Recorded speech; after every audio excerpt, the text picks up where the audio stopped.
Hello team. It's Missy Hides, and I wanted to make a training video on a topic that I have been thinking about for a little bit, and really just decided that there was enough content to share this with you guys. So this training is going to be dated October 2017, and what I'm going to be sharing on in this training is type A personalities running an Arbonne business as an Arbonne consultant, as a leader, type B Arbonne consultant, Arbonne manager, leader, and the pros and the cons.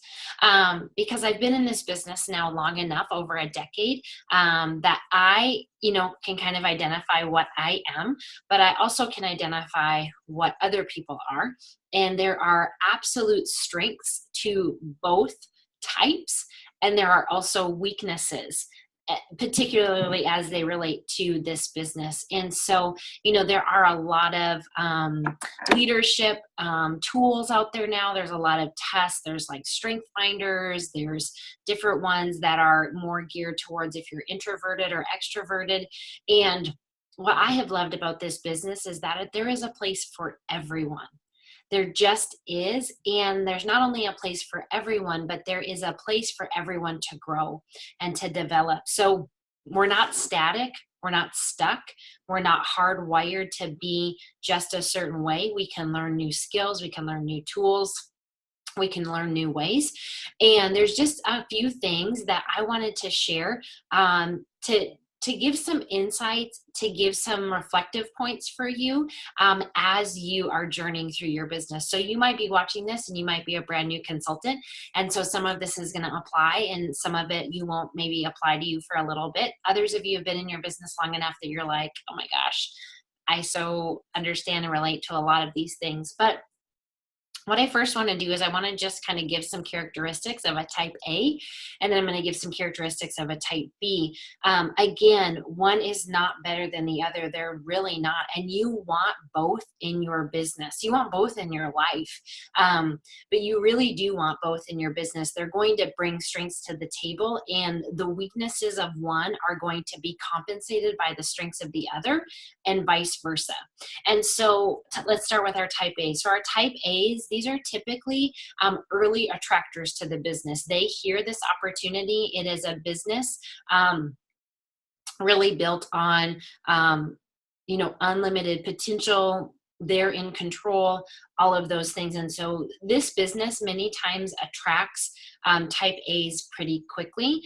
Type A's are high achievers, I would say, and I would love, I'm sure that they could, they've maybe taken some tests or surveys like this, but I would be willing to say that the majority of NVPs, of ENVPs, are type A's, which is great news if you're a type A.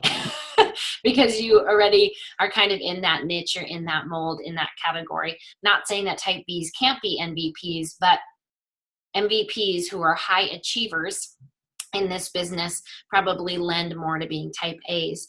Type A's are also constantly motivated to achieve. They find it difficult to accept failure. Failure is frequent in this business. And I'm going to talk about that and how do we deal with that and how do you work through that and how do you not get frustrated with failure, because it really is quotes, it's perceived failure. There's actually not, failure is quitting. So if you don't quit this business, there isn't failure. It's part of the journey. Type A's are very driven. They work with urgency, which is so awesome. But often they can work to a point of exhaustion. They're always trying to beat the clock. They're always trying to maximize every moment of like time's ticking and I'm going to beat it. They can tend to run a little bit more with a higher stress level, very detail oriented in their communication, in their delivery, in their follow through, very detail oriented, and they also have more of a need for control. Okay, so that's a type A. There's some great points there. They all really can be great. It's kind of how do you use these characteristics. Type B's are a little bit slower to say yes. They're can tend to be a little bit more methodical. Their drive is at times lower But once they say yes, they will typically work more steadily. But because they're not wired per se to perform with kind of that higher drive or that higher sense of urgency, they often won't push themselves to the capacity that they're capable of, because they're a little bit more comfortable with failure. Failure doesn't bother them as much as failure bothers a type A. They can also, though, lack a little bit of a drive. So they've got this combination of a little bit of a lack of drive, more laid back, but steady worker, committed, consistent. Because with the type A's, with the high drive and the work to exhaustion, you can have these yo-yo businesses. And again, we're going to talk about that. Type B's are typically a little bit more even tempered. So they're a little bit more flexible with situations, can kind of go with the flow a little bit better than type A's, but they can lack detail. They can lack communication. They can lack follow through. They can lack, getting the job done. Type A's always get the job done. They always communicate. They always follow through. They don't have such a need for control, but they will lead when offered the opportunity or given the opportunity, but they typically won't command the opportunity. So how does this start to play out in your business? And the reason I feel like I need to share this is because if you don't really know how you're wired, or if you do know how you're wired, how does this relate to an Arbonne business? Because an Arbonne business for most people is like, I feel like it's the song from Aladdin, like a whole new world. It is just a whole new world. It's a whole new ball game. It's a whole new way of being. And so I kind of want to go back and forth on some strengths and comparisons with these type A's and type B's, so that you can not only identify what you are, which you probably know, and again, you're some combination, because you can be type A and introverted, you can be type A and extroverted. It can just look differently. But how does this start to play out in your business? How does it play out in growing your business, growing your team, and where there may be some opportunities for you to be more aware of, these tendencies, and also start to implement some skills or what one of my mentors, Keith Kochner, talks about, protocols. Protocols are just things that we put in place to move us more towards the success that we want, versus just going back and kind of being on autopilot. Because sometimes, you guys, being on autopilot doesn't serve us in the way that we want it to. So with our type A's, we're going to talk about type A's first. Coming into this business, they see this opportunity. Many times they will have a very fast start to this business, or they will have a quick growth once they decide. So they may not decide once they get the consultant account that they're actually going to run with this business, but from the point of decision, from the point of kind of like flipping the switch, they will typically grow a business pretty quickly. And that's awesome. They are incredible leaders. Type A's are so competent. They have been successful in probably multiple other arenas of their lives. And so a lot of those things translate over into this business. They're typically very attractive leaders in that they really create this energy and this urgency and this like, wow, I want to be a part of what they're doing, because there's this excitement and this forward momentum. But some of the things, that can, and that working with this sense of urgency and working with being constantly motivated to achieve the next level, those are all amazing characteristics. And as a type B, there's many times I wish I was more naturally wired that way. Because I'm just often not. A lot of where my drive comes from is simply a decision to be disciplined and having really that big enough why. Many times people with a type A personality don't really have a why. They don't need one. Just the accomplishment alone, the achievement that I'm going to prove to people that I can do this, is enough motivation in the beginning to really get them to where they want to be, which is typically area manager or regional vice president. But then they do have to have this these points of reflection where they have to figure out and start to connect up, why am I doing this business? Why am I building it? You know, they're very detailed oriented. They follow through. They put systems in place, all of these things that are so necessary in this business. This is a business of duplication. This is a business of teaching a lot of people to sing a very simple song.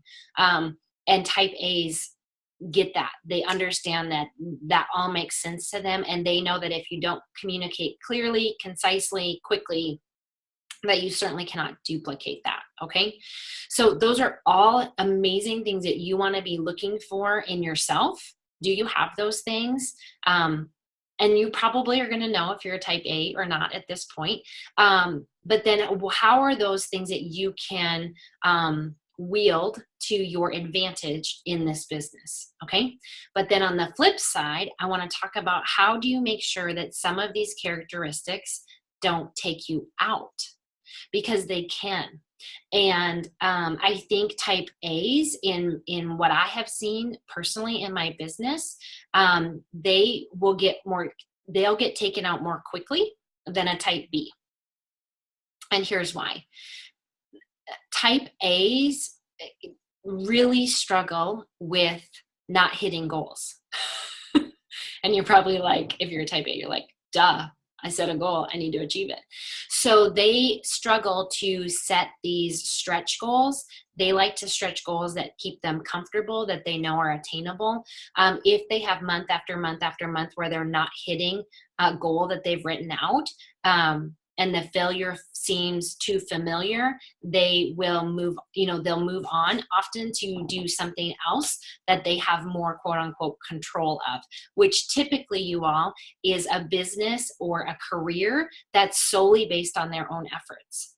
And if type A's aren't cognizant of this, they will limit the influence and the impact they have, because they struggle to lead a group of people because of some of these tendencies. So I love type A's. I typically attract type A's, maybe because I'm the opposite. Like I said, I wish I was more type A, but I don't want type A's. And whether you're in my team or whether you're somebody else's team and you're seeing this, I don't want you to get taken out by some of these things that are just the natural part of the process of this business, meaning that failure is never final. We don't fail when we don't hit our goal. If you set a goal for, 5,000 and you only did 2,700, or if you set a goal to promote to a certain level and you're not there in the time frame that you thought you would be, you're not failing. That's not how this works in this business. You're just consistently moving forward and learning how to manage that idea or that notion of failing. Okay, because there are things within this business that can feel out of your control. And that, again, is a new world for you. You don't like that feeling. You like having careers, businesses, jobs that you can be very much in control of. But if you're willing to learn to kind of manipulate this strength of control, of driven, of urgency, and just, kind of take a breath with it as you're going and know that this is part of the process, it will just so beautifully assist you that you will have just a crazy, awesome business. Okay. So understand that. Also understand that you're going to be sponsoring, and this is hard for type A's, that you're going to sponsor people into your business that are not type A's. They're type B's, and they might drive you crazy. And you might not understand why they don't do what they say they're going to do. You might not understand why they said they were going to show up to a call or show up to a meeting or come to a training and then they back out, or you're supposed to get together for lunch and they're running late, or they text you 20 minutes before and saying, oh, hey, can we meet here? Can we change a plan? And that ability to be flexible. And I even take it a little bit further and I say we need to be fluid, because actually when you're only flexible, you can still snap, but fluid doesn't ever snap. You want to really learn how to have grace is the best word that I can, which grace is unmerited favor.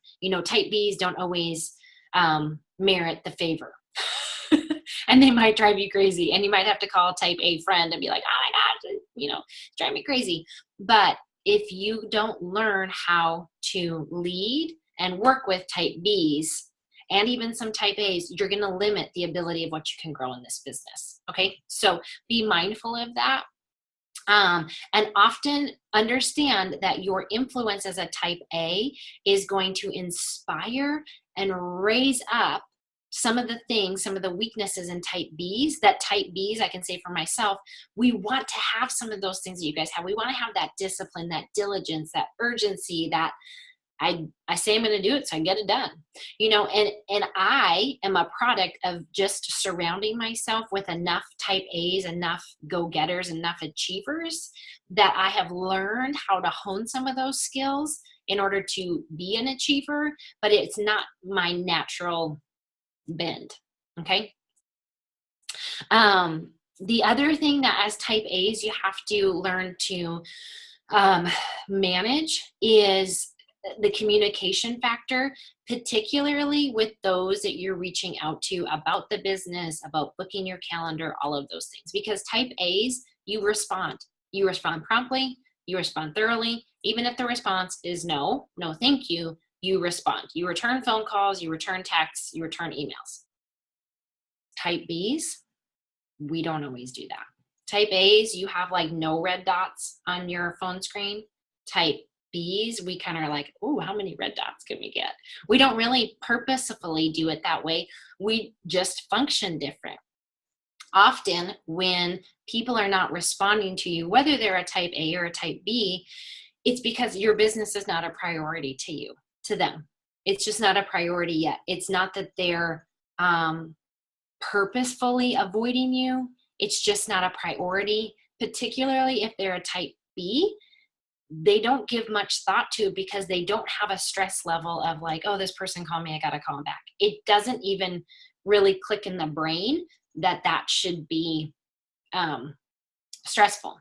It's just not stressful for type Bs. It's stressful for type As if there's things that are undone. Type Bs are quite comfortable with undone, with mess. Type A's are not.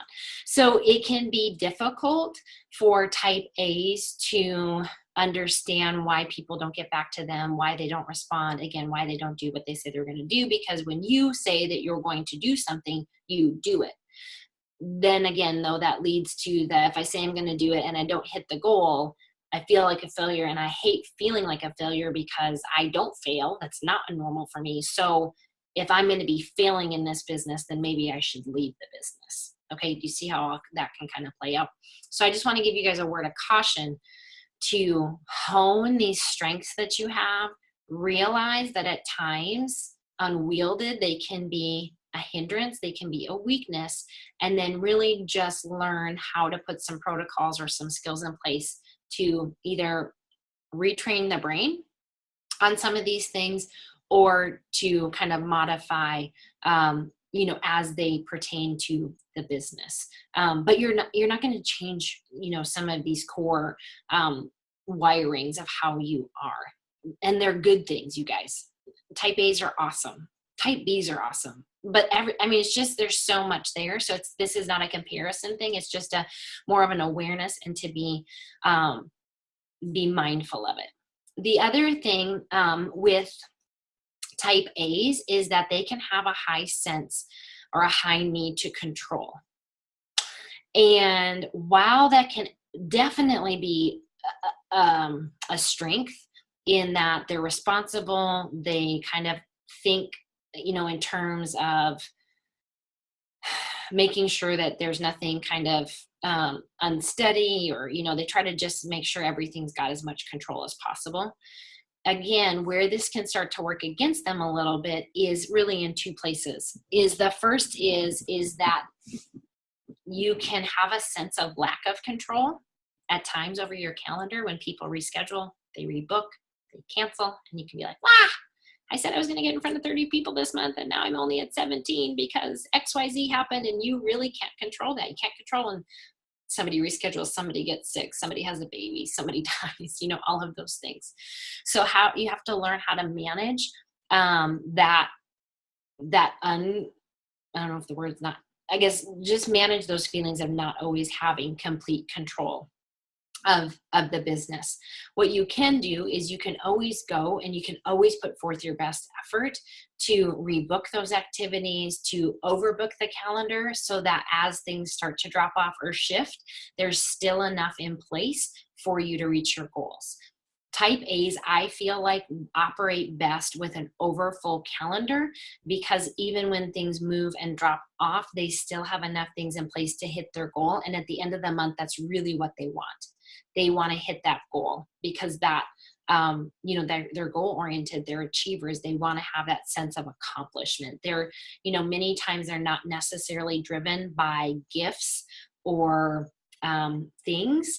They're more driven by just the sense of, I said I was going to do it, and so I did it. So the second place of having control that can work against you is controlling people on your team and not really allowing them to step into leadership and step up into leadership.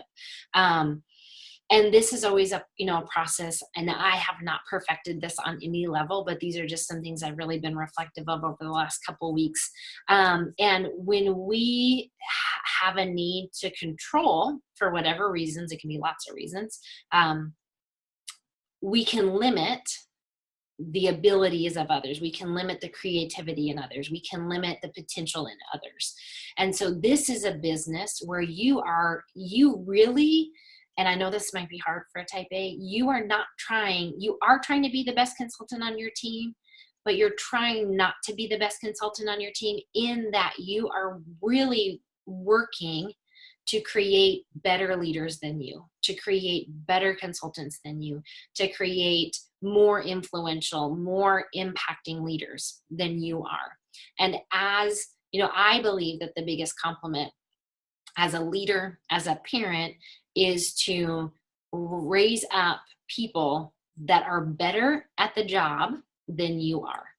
I think that's a great compliment, because you've given them that capacity, that room to step out and to do that. Okay. The last thing, I know I only said 2 things about control, but I think that this is the last thing. This is a business of pretty intense change, fluidity, things like that. Meaning products might go on sale this day. Your team might want to switch, a meeting location or a training location, or where they're going to do lunch, or at a training, we go to GTC, and there's just a huge need for flexibility and for that fluidness of spirit. And type A's can struggle with that. And as a leader, if you're frustrated with your team, if you're feeling like you can't control, if you feel like you can't get them to do or to move or to, follow through, it's going to come across, and people are not attracted to that. It's just not attractive. So that's something to be mindful of. Again, there is strength for sure in being responsible and keeping control and managing the control and things like that. But then also it can become a weakness if it becomes too dominant. So moving on to type B's, our type B's. Okay, so type B's, you guys have a lot of strengths. You're a steady worker. You're committed. You're there. You're not going anywhere. You don't get too excited, but you don't get too upset. You're just pretty even tempered, and your stress level for the most part is pretty low. Those are all awesome qualities and characteristics. But just like the type A's, while they have strengths and attractive qualities to them, and there's things about type B's that a type A is like, oh, I wish I wasn't so, I wish I could be like more chill like her. I wish I could just go with the flow, or I wish I could just throw a training together in 5 minutes, instead of having my 6 bullet points and typed notes and all those things. There's definitely strengths, because type B's, you're just more naturally wired to be fluid and to be flexible. You're naturally wired to kind of run on 2 wheels. You kind of show up late, half put together, but you're kind of like, well, we'll make the best of it. And there's an attractiveness to that. But at the same time, there's some weaknesses to that. One is it can appear, that you're not bringing excellence to the table. Type A's almost always bring a sense of excellence to the table. Type Bs, not so much. And it's not a terrible thing. It's just we kind of half-assy things sometimes because it's this good enough. It's fine. I know that, the paperwork has half printed, half color, half of it's in Spanish. No problem. And it is okay. You're going to get through it. The Arbonne presentation will still go on, but it doesn't present yourself with excellence. Type Bs also, because you have a little bit more of this even keel, stress is not so high. You don't typically work with a sense of urgency. You procrastinate, you put off. You're not probably a checklist person, or maybe you're a checklist person just because you've maybe learned a skill or a protocol of checklists. But you it's this, yeah, it's awesome. It's going good. Well, it's not going good, but I'm still here. And, you can maybe be a lifer in your business, but you don't really go anywhere. You're not necessarily leaving. Type Bs typically don't leave as quickly as Type As do, but Type Bs can be a little slower to achieve. Not because they don't have the skills or the potential, they just don't have the drive. So Type Bs need a really clear why. They got to connect up why they're going to be urgent, why they're going to be diligent, why they're going to exhaust themselves. Type As, they're just going to do it because they're wired to achieve. Type Bs aren't wired that same way, so they need to have a clear why. So when you're working with people, or if you've identified you're a B, you need to know why you're doing this business, because just the achievement alone for you is not enough. It is not enough to go get uncomfortable for. It's not enough to push yourself for. Okay. So, and that's, these aren't exclusive to A and Bs. The A's still need a why. They absolutely do. But theirs gets so quickly supported, by the just desire to achieve and accomplish, that the why can be a little bit shallower, where a B actually needs a why that has some depth to it.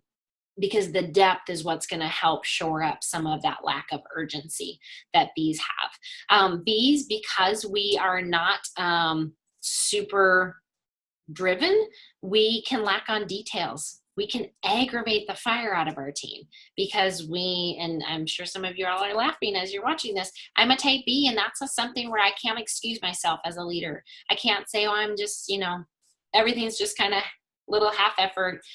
Find it here, find it there, look for a document here. I've got to shore up some of those systems, because I've got to make sure that everybody has all the tools that they need for Type A's and Type B's. So, you have to work on communicating. You have to work on details. You have to be working on showing up on time, being excellent.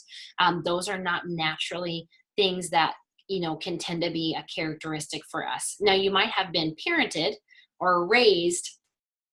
So even if you're a Type B, you were just raised your whole life that you never show up late. So you show, but that's a protocol. That's what I'm talking about with some of these protocols or some of these skills. Type Bs are great to have in your team because they can just kind of diffuse things. They don't put gas on fires. They put water on fires. They always see the positive, and not that Type As don't always see the positive, but Type Bs are just more typically wired to, it's all okay. Kumbaya, it's all going to work out. And A's know it can work out. They just want to know how it's going to work out before they agree that it is going to work out. And so again, just there's so much that's awesome about both, but just recognizing it, because Type Bs, you do want to attract Type A's. You do. You want those motivated, high achievers, urgency, people that have been successful in so many other areas of their life. Like, that's who I look to sponsor. That's who I have sponsored into my team. Is I love sponsoring people that have been successful in other arenas, because I know they're just going to transfer those same skills into this business, but they have to be mindful. And that's part of why I'm making this training, to not let some of the normalcies or normalness that comes with this business take them out. Okay. So Type Bs, you do have to be setting your goals. You do probably need an accountability partner, because you're going to let yourself off the hook. You're going to procrastinate. You're going to put it off for tomorrow to next month, because you know, if especially if that why is not clear, you're not going to have enough drive.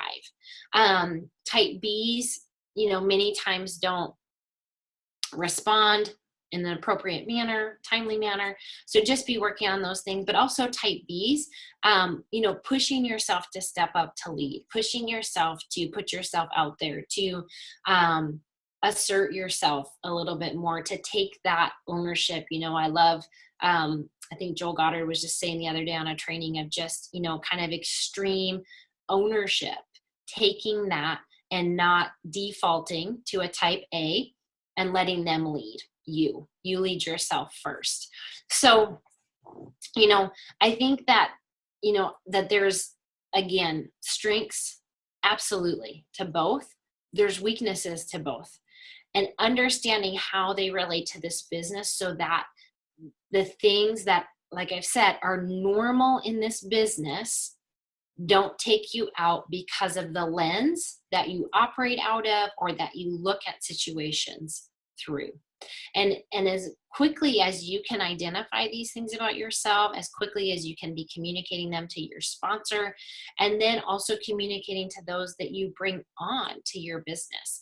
And this isn't like a comprehensive beginning and end training on type A's, type B's, and Arbonne, but I felt like it was important to share these things with you guys so you can start to be aware of what to look for, because some of the things that will be tempting to try to take you out of your business, take you out of activity, take you out of moving forward, take you out of achieving, take you out of sponsoring, take you out of getting comfortable being uncomfortable, are linked to your wiring and how that wiring plays out in this business. Okay. So just to be mindful of that, because, you know, there's just, again, this is a personal development company disguised as a skincare and wellness company. This has the most capacity. It has the greatest opportunity to really help shape you into the person, you know, your greatest self. And so don't take yourself out too quickly. Don't be hindered by some of these things. Don't excuse yourself on some of these things either. Be willing to grow, be willing to stretch, be willing to learn new ways, and you know, look for that support and encouragement from each other. So I hope that was helpful for you all, and yeah, just so you can identify what you are and how to use it to your advantage, and then how to surround yourself and build a team to complement, you know, those weaknesses and really come in and make just a really wonderful, well-rounded team and business.